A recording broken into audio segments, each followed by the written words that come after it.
17 उसकी भूमिका। अथ अयम अन्यो अयम अपि दोषः अन्य धर्मस्य बंध हेतुत्वे किल उपतिष्ठते। तो ये जो अभी नियम हमने थोड़ी देर के लिए मान लिया था कि कर्म तो कोई और करे और फल कोई और भोगे, इस बात को स्वीकार कर लेने पर एक और दोष ये भी आता है। क्या आता है वो अगला सूत्र बोलिए। विचित्र भोग अनुपपत्ति अन्य धर्मत्वे। तो अन्य धर्मत्वे, अन्य का धर्म मान लेने पर, यानी कर्म कोई और करे फल कोई और भोगे, यदि ये नियम हम स्वीकार कर लेते हैं तो इस स्थिति में एक ये दोष भी आएगा कि जो तरह तरह के लाखों जीव जंतु हैं, ये वैरायटी नहीं बनेगी, फिर प्राणियों की वैरायटी नहीं बनेगी, क्योंकि एक ही व्यक्ति कर्म कर लेगा और उसी के कर्म से सबको फल मिल जाएगा। तो जब कर्म एक टाइप का है तो फल भी एक ही टाइप का होगा, ये वैरायटी नहीं बन पाएगी। वैरायटी तब बनेगी जब हर व्यक्ति अपने अलग अलग स्टाइल के कर्म करे और उसको अपने ही कर्म का फल मिले। तो कर्मों में वैरायटी अलग है तो फल की वैरायटी भी अलग हो जाएगी। वो तभी होगी जब अपने किए कर्म का फल उसको मिले। यदि एक ने कर्म किया और 10 करोड़ को फल मिल गया तो सबका सेम होगा, तो फिर ये वैरायटी नहीं बन पाएगी। चूहा, कुत्ता, हाथी, बंदर, घोड़ा, बैल, ये नहीं बन पाएगा, सबका एक जैसा होगा। नहीं आया समझ? अच्छा देखो, एक कंपनी में 200 मजदूर काम करते हैं और नियम यह है कि एक व्यक्ति कर्म करेगा सबको सैलरी मिलेगी, ये मान लो। तो एक व्यक्ति ने 25 दिन काम किया तो उसको कितने दिन की सैलरी मिलेगी? 25 दिन की। और नियम क्या है? एक कर्म करेगा और सबको फल मिलेगा, तो सबको बराबर सैलरी मिलेगी या कम अधिक? बराबर मिलेगी। तो वेरिएशन नहीं आया ना, कम अधिक नहीं हुआ। कब नहीं हुआ? जब हमने ये मान लिया कर्म एक करेगा फल सबको मिलेगा, तो सबका फल एक जैसा होगा, सेम वैरायटी, हाँ सब कुछ सेम। अच्छा, अब इस नियम को हटा देते हैं, दूसरा नियम लगाते हैं।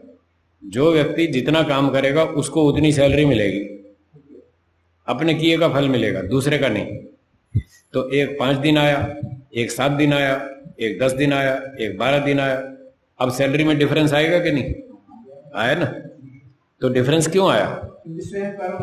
यह बात। तो इस समय जो प्राणी संसार में ये वैरायटी वाले हैं या सब एक जैसे हैं? वैरायटी वाले हैं। तो वैरायटी वाले क्यों हैं? क्योंकि सबके अपने कर्म का फल उसको मिल रहा है। जैसे हर के अपने कर्म की सैलरी उसको मिली थी मजदूर को, तो वैरायटी बन गई, फल सैलरी में कम अधिक हो गई, क्योंकि सबके कर्म कम अधिक कर्म थे। तो सब जीवात्माओं को अलग अलग शरीर मिले हैं, इसका मतलब सबके कर्म अलग अलग हैं, इसलिए अपना कर्म फल भोग रहे हैं, तो वैरायटी बन गई सबकी अलग अलग। यदि वो पहला नियम मान लें कि कर्म एक करे और सबको एक जैसा फल मिल जाए, एक ही के कर्म से सबको फल मिल जाए, तो कर्म एक करेगा और सबका शरीर एक जैसा होगा, ये दोष आएगा। तो अब ये बताइए, सबका शरीर एक जैसा है या अलग अलग? इसका अर्थ हुआ कि एक के कर्म से दूसरे को फल नहीं मिलता। अब ये कह रहे, अब आई बात पकड़ो। चलो, सूत्रार्थ हो गया। अब भाष्य पढ़ते हैं। अन्य धर्मत्वे अन्य धर्मस्य फल हेतुत्व स्वीकारे। कर्म कोई और करे फल कोई और भोगे, ऐसा नियम मान लेने पर विचित्र भोग अनुपपत्ति संसारे विविध भोगानाम अयुक्तता स्यात्। संसार में जो अलग अलग तरह के भोग हैं, अलग अलग तरह के प्राणी हैं, ये सब नहीं हो पाएगा। दृश्यन्ते खलु केचित् बहुसुखिनः। संसार में कुछ लोग तो बहुत सुखी दिख रहे हैं, मुकेश अंबानी जैसे बहुत संपन्न वाले हैं, ठीक है। कोई साधन संपन्न है, बहुत सुखी ना। केचन अल्प सुखी ना, कुछ थोड़े सुखी हैं। केचित सुख ही ना, कोई ऐसे ही बेचारे दाल रोटी खा रहे हैं जैसे तैसे, कोई साधन ही नहीं, खास नहीं है। केचिन महादुखी ना, कोई बेचारे अंग भंग विकलांग है, महादुखी है बेचारों को, बस पाँव ही नहीं चलने को। तो कोई बहुत सुखी है, कोई कम सुखी है, कोई सामान्य है, कोई बिल्कुल नीचे है, कोई महादुखी है। केचित पूर्णांगा, किन्हीं के अंग पूरे हैं ठीक ठाक। केचन विकलांगा, किसी के हाथ पैर टूटे हुए हैं, किसी को कुष्ठ है, किसी को कुछ है। गलितांगाश्च, किसी के अंग गल गए, कुष्ठ रोग में कट कट के खत्म हो गए।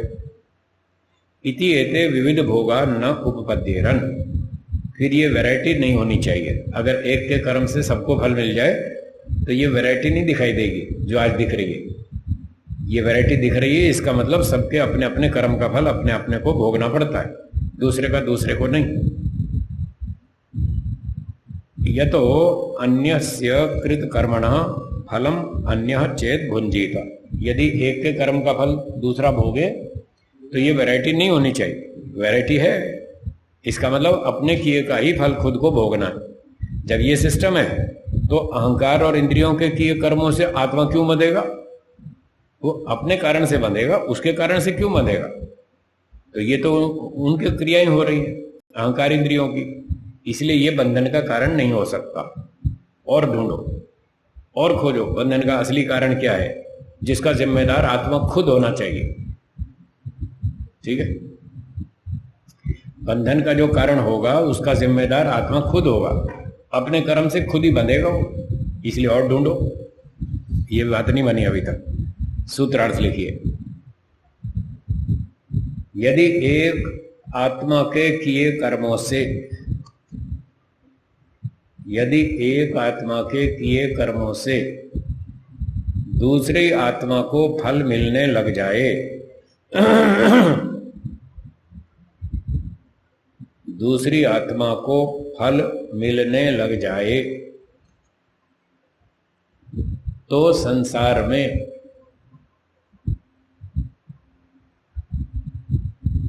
जो सुख दुख की भिन्नता है, जो संसार में सुख दुख की भिन्नता है, यह नहीं हो पाएगी।